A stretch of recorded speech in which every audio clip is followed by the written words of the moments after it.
Imagine yourself in the midst of a storm, a violent, merciless storm, the kind where nature seems to rage against you.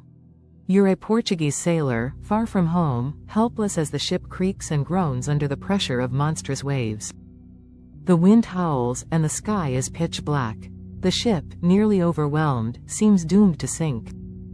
In desperation, you raise your hands to the heavens, praying for a miracle, promising that if you survive, you'll build a chapel in honor of the divine intervention that saves you. Miraculously, the storm subsides, and the waves calm. Against all odds, you reach land safely, not in the Mediterranean, or the Atlantic Ocean, but in a distant place, on the shores of the Bay of Bengal, in the southern part of India. This, dear listener, is where the miracle took place, where a humble sailor's vow would give rise to something greater than he could have ever imagined. This is the beginning of the Velankanni Shrine, and the miraculous story of Our Lady of Good Health. Here, in Velankanni, a small chapel was built in gratitude for that miraculous salvation. But the story doesn't end there. Soon, the statue of the Virgin Mary, brought to Velankanni by a Portuguese merchant, would become the center of an incredible wave of miracles.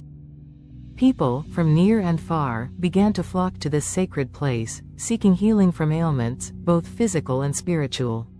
The chapel grew larger, and the faithful swelled in numbers, drawn by the belief that the statue, under the care of Our Lady, had the power to heal the sick, comfort the suffering, and restore the broken. But it wasn't just any statue, it was a miraculous statue. One of the most significant events that solidified Velankanni's reputation occurred when a local boy, gravely ill and near death, was brought to the shrine by his desperate family.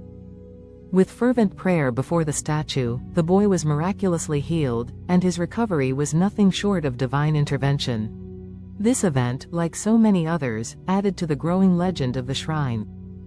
What's truly remarkable about the Velankanni Shrine is its universal appeal. It is not just a place of Christian pilgrimage, it has become a sacred space for people from all faiths.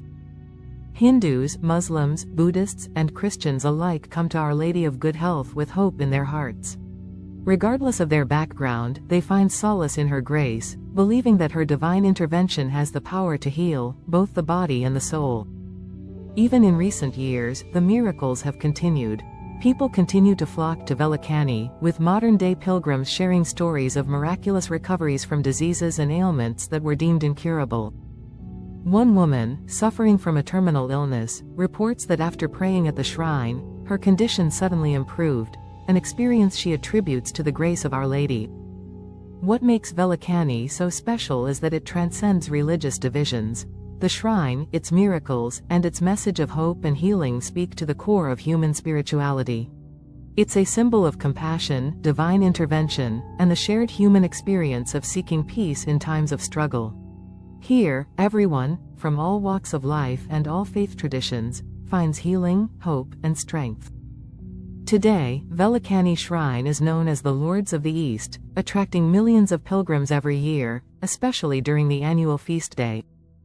Just as Lourdes in France became a sacred place of healing for people around the world, Velankanni has become an equally powerful symbol of divine grace and miraculous healing. Its message of faith, hope, and restoration transcends religious boundaries, making it a beacon for all who seek comfort in the divine.